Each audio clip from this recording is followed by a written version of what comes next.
We ended the last lecture by looking at how synapses work. Now, remember that what a synapse is a specialized connection between one neuron and another, essentially the way that neurons talk to each other.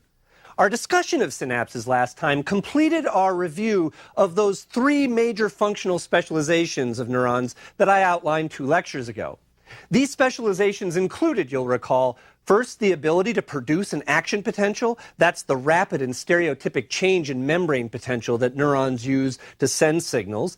Second, the ability to propagate that action potential from one place to another along the long axon of a neuron. And third, the ability to cause a change in the membrane voltage of another cell. And that's what the synapse was responsible for doing. But even with these remarkable properties of neurons, we're still a very long way from having the basic elements that we need for a functional nervous system. We now understand something about how neurons can convey information from one part of an organism to another, but there remain 2 other critical features of how nervous systems work that we still need to consider. Not only do we need to be able to transmit physiological information, we also need to be able to process that information and to store it. And these are the 2 issues we're going to focus on in today's lecture. First, we'll ask how neural information is processed and integrated. Of course, the way that information is processed by very complex nervous systems, such as our own, or even the nervous systems of very simple animals, is beyond the scope of an introductory biology course, but we can illustrate the most fundamental principle underlying the processing of neural information, which is based on a process called synaptic integration. And that'll be our first topic. Second, we'll look at an example of the kind of mechanism that's thought to be involved in the storage of information in nervous systems. Again, a comprehensive review of the mechanisms of learning and memory is beyond the scope of this course, but we can explore one current model for the cellular basis of memory, which will serve as an illustration of the kind of mechanism that must be necessary to provide a physiological foundation for the storage of information by nervous systems. Now, to begin our look at the mechanisms of information processing in nervous systems, let's go back and quickly remind ourselves about what we know about synapses. I pointed out last time that most synapses are chemical synapses. Remember that in a chemical synapse, an electrical signal, that's the action potential traveling down an axon, gets converted into a chemical signal. The chemical signal is the release of neurotransmitter, a chemical that's released by the presynaptic side of a neuron in a synapse. And that chemical signal then goes to the postsynaptic cell, the next neuron in line, and induces an electrical signal. Now, the way that the neurotransmitter, the chemical signal, does this is by opening ion channels on the postsynaptic cell membrane. And the way that it does this is by basically using the same kind of cell signaling mechanisms that we looked at a number of lectures ago. The neurotransmitter binds to receptors on the postsynaptic cell's membrane, and those receptors, through a variety of mechanisms, will open or close gated ion channels. Now remember, those ion channels change the permeability of the cell membrane, in this case the postsynaptic cell membrane, to various ions. And if, for example, an ion channel opens that's permeable to sodium, a positive ion, it will rush into the cell, changing the membrane potential in the postsynaptic cell, depolarizing it.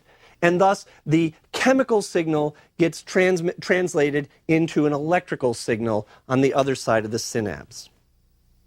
Now, there are 4 other points that I want to make about how synapses work that will be useful for our discussion of synaptic processing. The first is to simply remind you that synapses are very small, very specialized, and highly localized structures. Synapses usually occur on, remember, what we called the dendrites, or the cell body of a neuron. So an axon will send its connection and make a connection, a synaptic connection, on another neuron on those shorter processes that extend out from the cell body, called the dendrites, or right on the cell body itself, but not on the axon of another neuron. The second point is that the change in membrane potential caused by the firing of a synapse happens very quickly and also only lasts a brief period of time. Now, it can happen very quickly because the chemical signal the neurotransmitter that's released at the synapse has to travel a very, very, very small distance. In fact, the width between the two cells, the distance between the two cells, the presynaptic cell membrane and the postsynaptic cell membrane at a typical synapse is only about 20 to 40 nanometers. That's 20 to 40 billionths of a meter. That's a very, very short distance. And so the neurotransmitter diffuses across very quickly, and a synapse can work within a millisecond or so. Now, more importantly, the effects of the synapse firing are very brief. That depolarization only lasts a very short time, and this is because there are a number of mechanisms that will either take the neurotransmitter back into the presynaptic cell or break the neurotransmitter down, so that the depolarization that the neurotransmitter is causing will only last for maybe just a couple of milliseconds. Now, the third point I need to make is that different kinds of synapses can be either excitatory or inhibitory. Let me explain that a little bit more. What that means is that if a synapse is excitatory, then it excites the postsynaptic cell, which in electrophysiological terms means that it makes it more positive. Remember that the cell membrane is usually negative inside relative to out. So if it makes it more positive, or what we called last time, or referred to last time as depolarizing the postsynaptic cell membrane, then it brings it closer to the threshold value that's necessary to be reached for that second neuron to fire its own action potential. That's an excitatory synapse. Now, an inhibitory synapse does just the opposite. An inhibitory synapse will make the postsynaptic cell's membrane even more negative than the resting membrane potential. In other words, it takes it farther away from what would be the action potential's threshold level, and thus makes the second cell, the postsynaptic cell in the synapse, less likely to fire an action potential. Now, how excitatory and inhibitory synapses work really is a matter of the nature of the neurotransmitter and of the receptor that neurotransmitter binds to, and most importantly, of the ion channels that are opened and closed by that neurotransmitter binding. So, for example, if a neurotransmitter has the effect of opening channels that are permeable to sodium, well, then sodium rushes into the cell, and you'll recall that that causes the cell to depolarize, and that would be an excitatory neurotransmitter. But it's equally possible to have a neurotransmitter that causes channels that are normally open and that are selective for sodium to close in response to the neurotransmitter, and that would decrease the permeability of sodium, and you'll recall from last time, that would make the cell's membrane even more negative. So that would be an example of an inhibitory synapse.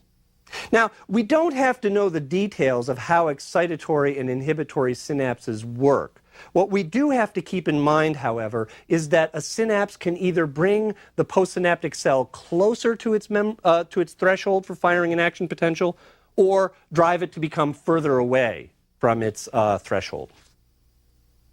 Now, there's one final point I want to make about how synapses work, and that is to point out that the depolarizing or what we would say hyperpolarizing effect. Hyperpolarizing is driving the cell's membrane more negative. The depolarizing or hyperpolarizing effect of a single synapse firing is relatively small. In fact, it's very small. Recall that I told you that the threshold potential for a neuron to fire its action potential, in other words, the amount of depolarization that has to occur, is often on the order of maybe 15 or 20 millivolts more positive than its resting membrane potential. In other words, the potential across the membrane has to increase, has to become more positive by about 15 or 20 millivolts. A typical chemical synapse will only change the postsynaptic cell's membrane potential by just a few millivolts, 1 or 2 or 3, maybe 4 or 5, but not enough to actually cause that cell membrane, the postsynaptic cell membrane, to reach its threshold. And this is a critical point because it means that any one synaptic connection has a relatively negligible effect on the behavior of a postsynaptic cell. So then that raises a question. If a presynaptic neuron can only have a very small effect on a postsynaptic neuron, how does an action potential ever get generated in that second neuron? Actually, the answer to this question is the key to understanding the fundamental mechanism of information processing in nervous systems. In short, the answer has to do with the fact that any given neuron will typically have not just one, but maybe thousands of synapses made on it. Whether or not a particular neuron fires, then, depends on the summed activity of all of the different neurons that are connected to it. And this is the process that we call synaptic integration. Well, let's look at synaptic integration in just a little bit more detail.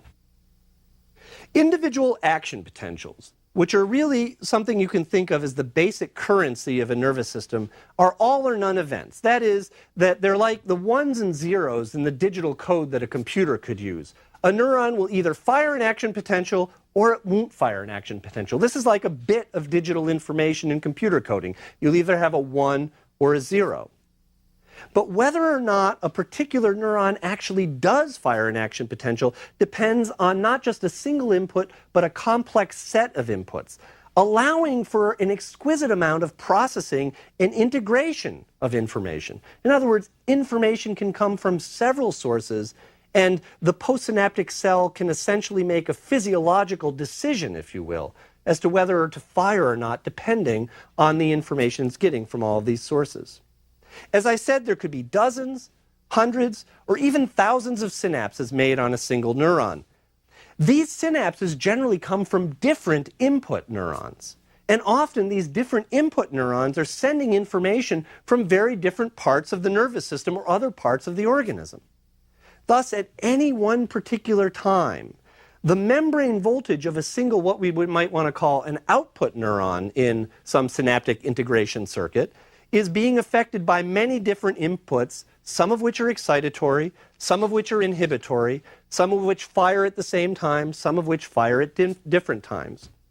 So the question then is, how are all these different inputs integrated to determine whether or not that output cell will fire its own action potential? Well, the basic mechanism by which synaptic integration occurs is called summation.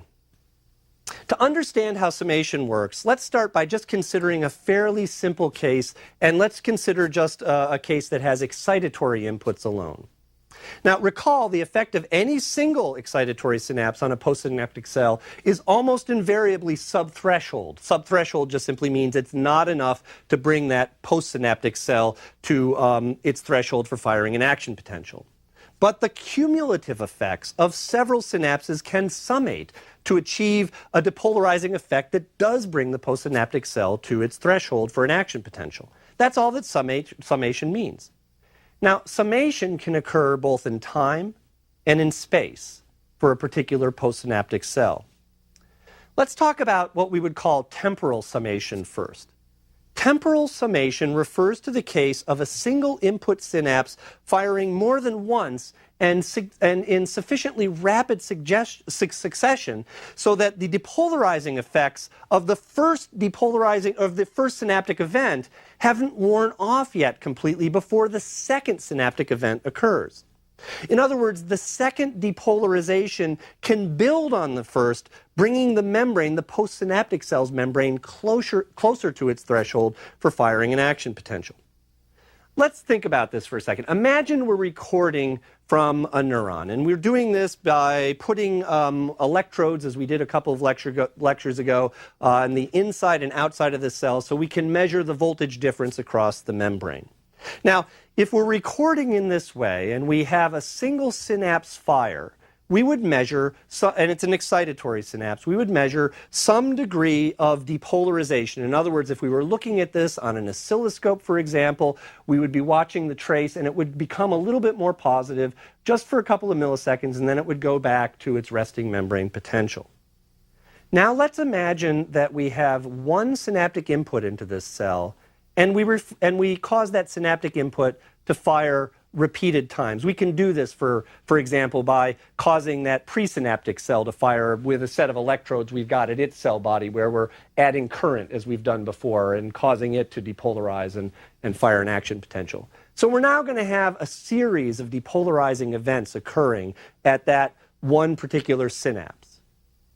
Now, if we just have this series of depolarizing events occurring at some, let's say, relatively slow rate, what we would see is that each time the synapse fired, there would be some depolarization, and then that depolarization would gradually, in a millisecond or two, go back down to rest. And then there would be another depolarization, and essentially we would see a bunch of bumps on our oscilloscope trace, or a series of positive going deflections.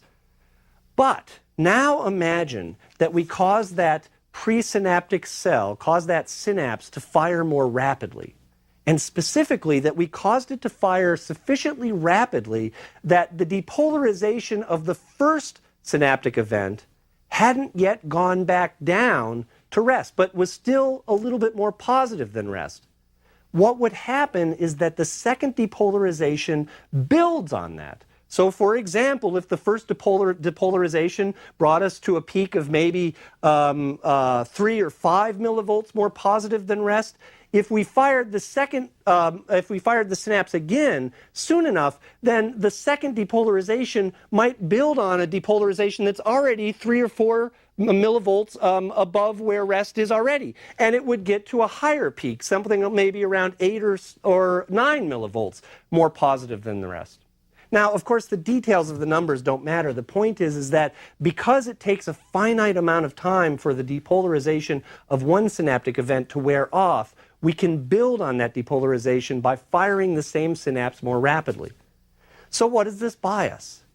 This means that we have a simple start to a processing system. Even if we only have one synaptic input to a single postsynaptic output cell, the rate at which that synaptic input fires could determine whether the second cell itself fires an action potential. If the rate is slow, then the second neuron won't fire. And if the rate is fast enough, then the second neuron will fire. So just the rate of an input can cause a decision, if you will, on the part of the second cell to fire or not through temporal summation. Now, we can also sum synaptic inputs in space. To explain this, imagine now that we have our same neural setup with our electrode, but instead of just one synapse impinging on that cell, we now have two different synapses.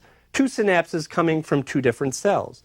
As before, if either of those synapses fire alone, the depolarization is unlikely to be sufficient to cause the postsynaptic cell itself to depolarize enough to fire an action potential. But imagine if those two synapses fired at the same time, or relatively close in time. Then their combined depolarization would sum again. And this summation, the two inputs occurring at once, could be enough for the second cell to come to a point where it reaches threshold and fire its own action potential. What have we gotten here? Well, now we have the ability to integrate information from two different sources. Imagine in the simplest of neural systems that you have an output cell which will fire only if two inputs fire at the same time. It's not much processing, but it's a beginning, and it represents the basic way that neural processing occurs through synaptic integration.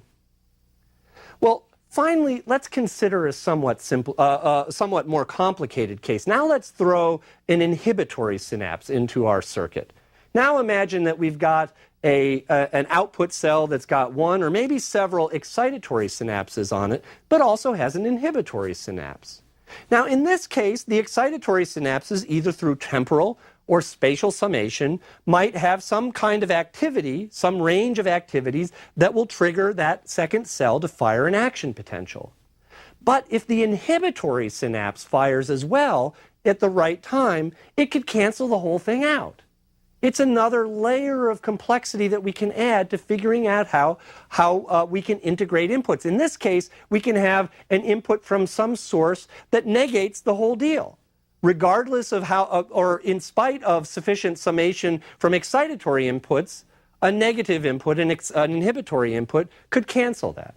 Again, an example of a relatively simple mechanism for integrating input from multiple sources in a way that essentially makes a single cell an integrator that allows for complex processing, in fact, providing the fundamental mechanism for information processing that is at the basis of all neural function, really.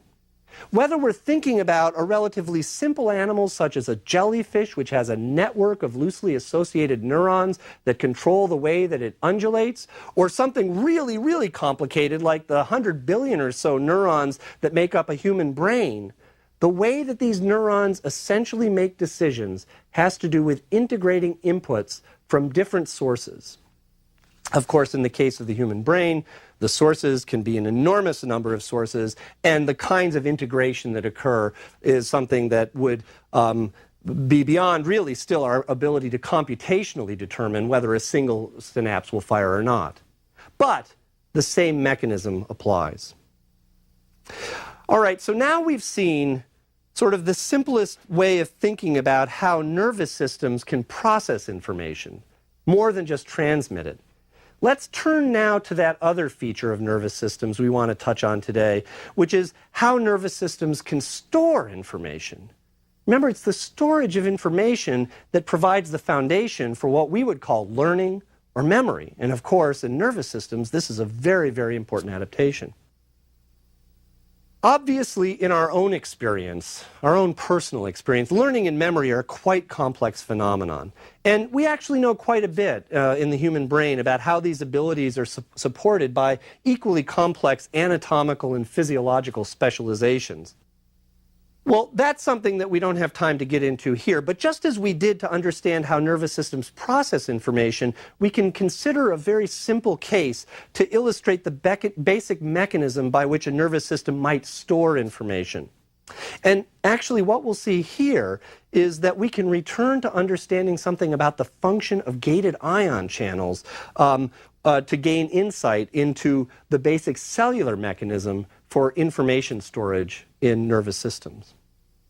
Now, the history of thinking about mechanisms of learning and memory really date back for thousands of years. And in fact, modern thinking about it dates back for hundreds of years. But we're going to start our story really in modern times with a proposal made by a neuropsychologist named Donald Hebb in 1949. Hebb was a psychologist. He was trained as a psychologist, but in the 1940s there were a growing number of psychologists who became convinced that psychological processes were best understood in physiological terms. This was the time when the basic mechanisms of how nerve cells worked, how synapses worked, were all being figured out, and the neuropsychologists were convinced that we had to turn to physiology to understand psychological principles. Now, Hebb was particularly interested in memory. And he proposed that memory could be modeled in terms of changes in the way that assemblages of cells interacted with each other, and specifically in terms of changes in the relative strengths of synapses made between two cells. Now, the idea here is that some experience, which really on a physiological level would be some activity of that synapse, somehow would have a permanent effect on the strength of the synapse. We refer to this model now as a Hebbian synapse, and in fact this idea really has dominated thinking about how the cellular basis of memory can work ever since Hebb first proposed it. So how could a Hebbian synapse work? How can a synapse change its strength as a result of prior activity?